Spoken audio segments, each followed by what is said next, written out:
Bon, salut Nico, comment ça va en ces périodes de crise sanitaire?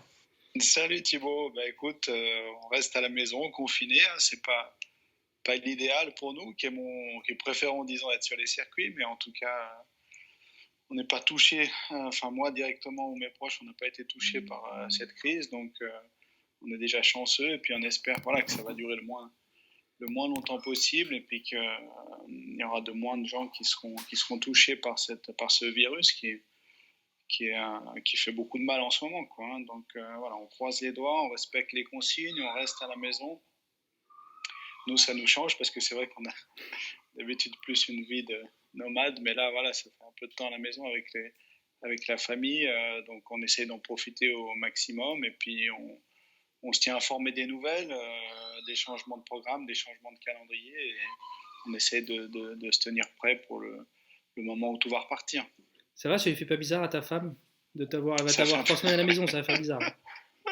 La femme et les enfants, ouais, tout le monde. Mais c'est bien, non, non, mais c'est une sensation un peu bizarre parce que c'est vrai que c'est une période de crise et puis qui est pas Ouais. positif pour personne. Mais au final, pour nous, ça fait du bien de se poser et puis de voir la famille. On a un petit bébé qui vient d'avoir 6 mois, donc moi, ça me permet de le voir grandir. Ça fait une semaine que je suis à la maison, ce qui n'était jamais arrivé depuis qu'il est né. Donc non, ça change un peu, ouais.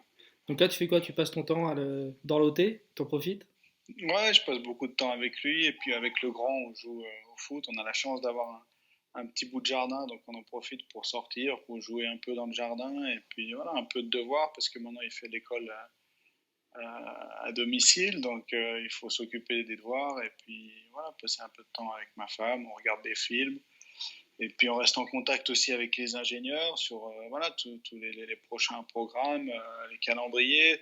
On vient d'avoir la confirmation du déplacement de la course du Mans, donc voilà, ça a pas mal d'impact. Le fait que la course, par exemple, soit au mois de septembre, bah, pour nous, ça va changer pas mal de choses sur les températures. On était en discussion aujourd'hui avec les techniciens de chez Michelin pour changer un peu les pneus qu'on avait sélectionnés pour la course des 24 heures. Et puis on sait que voilà, maintenant c'est une course qui va avoir une nuit plus longue que ce qui était prévu au mois de juin. Donc toutes ces petites choses, bah, on essaye de les anticiper au maximum de façon à ne pas se faire surprendre le jour où tout va repartir, parce qu'au final, ça va aller, je l'espère en tout cas que ça va aller assez vite.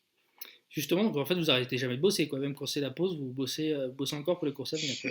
Vous arrivez encore à trouver des Ouais, trucs. bah, on a ça dans la tête H24, quoi. C'est vrai que nous, en tant que pilote, bah, enfin moi en tout cas, j'aime bien tout ce qui est technique et puis tout ce qui tourne autour de la stratégie. Et puis donc forcément, on s'y intéresse et puis les répercussions qu'il va avoir, on essaye de les anticiper. Donc non, c'est des choses qui, ça va être une année spéciale, hein. Moi, j'ai jamais, enfin personne n'a jamais connu ça en sport automobile, un tel chamboulement des calendriers.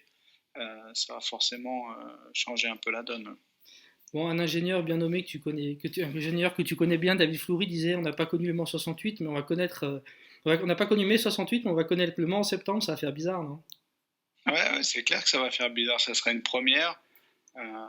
Bah, voilà, on espère que les fans seront quand même au rendez-vous et puis que ça sera un bel événement, mais normalement ça devrait faire. On regardait les statistiques aujourd'hui, on avait un peu peur qu'il y ait plus de chances de pluie, mais a priori le mois de septembre n'est pas forcément plus pluvieux que le mois de juin. Après, c'est sûr que les températures seront un peu plus fraîches et puis il y aura une nuit qui sera plus longue, donc ça sera un vrai challenge parce que c'est vrai qu'au mois de juin, la nuit est très très courte. Je crois que c'est la plus courte de l'année Ouais. pendant les 24 heures. Et là, ça va clairement changer la donne. Donc, il va falloir s'y préparer. Rassure-nous, Anto et Alex, ils n'ont pas peur de la nuit? Non, non, non, ils aiment bien ça. Donc, voilà. Mais bon, ça change aussi parce qu'avec l'équipe, bah, c'est nos premières 24 heures du Mans. Ça sera nos premières 24 heures. Ouais. Et puis, on avait là des essais planifiés avec. On devait aller rouler la nuit au Paul Ricard. Et puis, évidemment, les essais ont été annulés. On avait des essais de ligne droite à Lurcy-Lévy qui vont aussi être annulés. Donc, c'est sûr que notre préparation, elle va être un peu écourtée parce qu'on ne sait pas au final quand est-ce qu'on pourra reprendre la piste, si ça sera au mois de mai, au mois de juin, au mois de juillet. Voilà. Mais ce qu'on sait, c'est qu'il faudra être prêt au mois de septembre. Et du coup, la préparation, elle sera forcément un peu écourtée. Bon, jusque-là, vous avez fait une plutôt bonne saison pour une enfin, c'est la deuxième saison de l'LMS et même si elle n'a pas débuté, la première en WEC avec Cool et ça s'est plutôt bien passé, non? Ouais, génial. Écoute, non, les résultats étaient vraiment au rendez-vous. L'équipe a vraiment fait du super boulot dans la mesure où pour eux c'était vraiment une première. Ils venaient de la LMP3, donc ça fait un gros changement. Donc on avait pas mal de nouvelles choses à regarder. Et puis c'était aussi les premières saisons de mes deux équipiers en LMP2. Ils venaient aussi du LMP3, donc clairement un gros changement. Et puis au final, on a fait plusieurs podiums en LMS, une victoire en WEC, deux pole positions déjà, et donc non, vraiment, vraiment chouette, une super saison sur le point de vue sportif, et puis au niveau aussi de la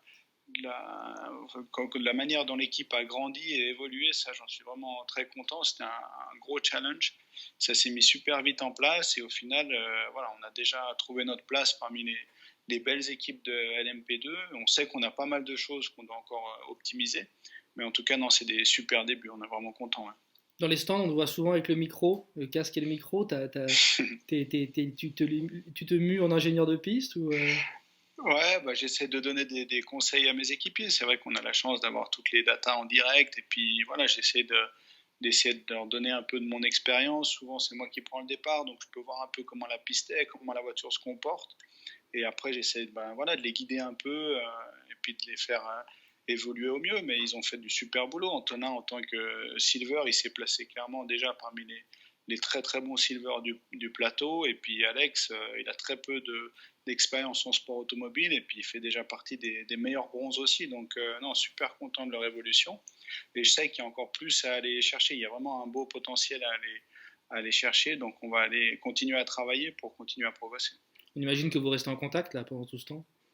Ouais, on a un groupe évidemment sur lequel on discute tous les jours. Et puis voilà, on attend des informations et on échange sur les courses, sur les datas, même sur Austin, sur la dernière course, qu'on a fait de bien, de pas bien, et voilà, toujours de manière assez positive pour faire évoluer les choses. Moi, je voulais te parler d'un autre truc, c'est ton week-end spécial. On t'a appelé au dernier moment en Formule E là. Comment ça s'est passé? Raconte-nous Ouais, un peu. c'était c'était clairement, comme tu dis, la dernière minute, on n'était pas du tout prêt à ça, j'étais en train de dîner avec mon beau-frère, et puis quand je suis remonté, j'ai retrouvé mon téléphone, et puis j'avais 4 appels de Léo, qui est en charge de la Formule E chez DS. Et puis du coup, il était 23h30. Il m'a dit, il faut que tu prennes le premier avion demain matin pour aller à Marrakech. Je dit, bon, pourquoi j'avais pas suivi toute l'histoire avec Jean-Éric qui était tombé malade et James qui avait repris sa place, du coup qui ne pouvait pas faire les rookie tests. Bref, du coup, je me suis dirigé vers Marrakech et puis on est arrivé là-bas le soir tard et puis on a pu voir la course quand même le lendemain. Et puis dimanche, j'ai fait les essais rookies. Et puis non, c'était chouette. C'était vraiment une super expérience au point de vue technique. C'était pas facile parce que je suis arrivé là-bas à la dernière minute. Et puis c'est des voitures qui sont assez complexes à comprendre. Mais en tout cas, non, je me suis régalé. Ils ont une super équipe avec des jeunes ingés qui sont très efficaces et j'ai pris beaucoup de plaisir à rouler avec eux. Ça a été une journée intense. J'ai eu beaucoup d'informations à assimiler. Mais au final, ça s'est super bien passé. Non, c'était une belle expérience. Même sur le plan d'APR, je crois que tu fais quatrième de la journée, non? Ouais, au final, quatrième de la journée, donc c'était bien. Parce que c'est vrai que le matin, quand on a fait la photo des rookies, il y avait tous les jeunes de toutes les formules de promotion qui étaient là. Et voilà, j'étais parmi les plus vieux de l'équipe. Et puis au final, non, le quatrième temps, c'était anecdotique, mais c'était toujours sympa d'être plutôt aux avant-postes. Bon, avant de te libérer et d'aller voir ton petit, sauf s'il dort déjà, derrière toi, on voit, il y a des belles bouteilles d'alcool, mais il y a aussi des beaux trophées là. Il y en a un, je Ouais, crois que ça fait 9 ans tout pile que tu l'as gagné, c'est Bring.